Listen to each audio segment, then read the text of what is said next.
दोस्तों, कहा जाता है कि हनुमान जी में लेश मात्र का भी अहंकार नहीं था। वह सर्व गुणों से संपन्न थे। उन्हें सभी देवताओं का, भगवान राम का व सीता माता का आशीर्वाद था। परंतु मनुष्य होने के कारण उनमें मनुष्य के गुण व अवगुण दोनों थे।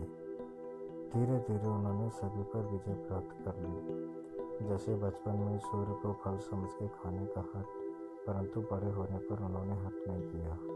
राम जी के सामने उन्होंने स्वयं स्वीकार किया कि उन्हें इस बात का घमंड हो गया था कि वह भगवान राम के सबसे बड़े भक्त हैं, परंतु उन्हें उनसे भी बड़ा राम भक्त मिला, जिसने उनके इस अहंकार को तोड़ दिया। जब लक्ष्मण जी को शक्ति लगी तो सुसेन वैद्य के कहने पर हनुमान जी हिमालय पर्वत पर संजीवनी बूटी लेने पहुंचे। लेकिन संजीवनी बूटी के पहचान न होने के कारण वह पूरा पहाड़ उठा लाए। क्योंकि उनके साथ पर्वत था, तो वह जब पर्वत लेकर अयोध्या के ऊपर से उड़े तो अयोध्या के नागरिक यह देखकर डर गए। उन्हें लगा कि कोई राक्षस है। उन्होंने भरत जी को इसकी सूचना दी। भरत जी ने एक तीर मारा और हनुमान जी नीचे गिर गए। तीर लगने के कारण हनुमान जी घायल हो गए।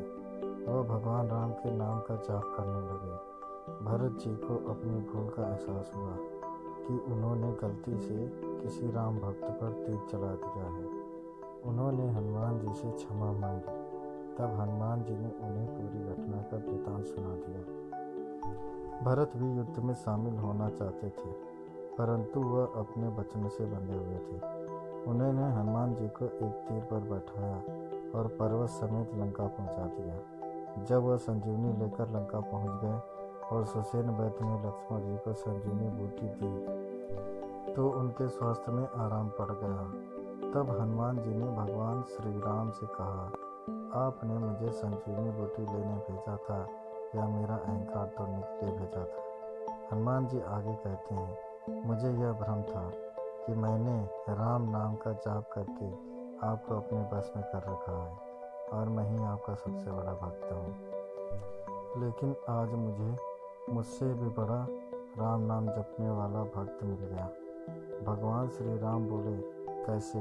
तब हनुमान जी ने कहा कि जब मैं लक्ष्मण जी के लिए संजीवनी बूटी लेकर आ रहा था तो भरत जी ने मुझे तीर मारकर घायल कर दिया। उन्होंने ना तो वैद्य बुलाया और ना ही संजीवनी मंगाई। उन्हें राम नाम पर पूरा भरोसा था। उन्होंने कहा कि यदि मेरे वचन और शरीर में श्री राम जी के चरण कमलों का निष्कपट प्रेम है तो फिर इस वानर की पीड़ा तत्काल समाप्त हो जाए। यह वचन सुनते ही मैं श्री राम कहता हुआ बैठ गया। मेरी सारी पीड़ा समाप्त हो गई। मैं नाम तो लेता हूँ, लेकिन भरत जी जैसा भरोसा मेरे नाम में नहीं है, वरना मैं संजीवनी लेने क्यों जाता। बस ऐसे ही मैं भी आपका नाम लेकर लक्ष्मण भैया को ठीक कर देता। उन्होंने अपनी बात आगे बढ़ाते हुए कहा कि वाण लगने पर मैं गिरा, मेरे साथ पर्वत भी गिरा, क्योंकि पर्वत आप उठाए थे और मैं अभिमान कर रहा था कि पर्वत मैंने उठा रखा है। मेरा दूसरा अभिमान भी टूट गया। फिर हनुमान जी आगे कहते हैं कि आपके पास भी ऐसे बाण नहीं जैसे भरत भैया के पास हैं। आपने मारीच और सुबाहु जैसे राक्षसों को मारकर दूर फेंक दिया था, लेकिन उनके बाण ने तो मुझे आपके चरणों में ला दिया। हनुमान जी आगे बोलते हैं, मुझे इस बात का अभिमान हो गया था कि यह बाण मुझे वहाँ तक कैसे पहुँचा पाएगा, क्योंकि एक तो मेरे पास पहाड़ था और दूसरा मेरा खुद का पहाड़ जैसा वजन। परंतु भरत जी के तीर ने मेरे इस अभिमान को भी तोड़ दिया। भरत जी की प्रशंसा सुन राम जी प्रफुल्लित होकर मुस्कुरा रहे थे और उन्होंने खड़े होकर हनुमान जी को गले लगा लिया।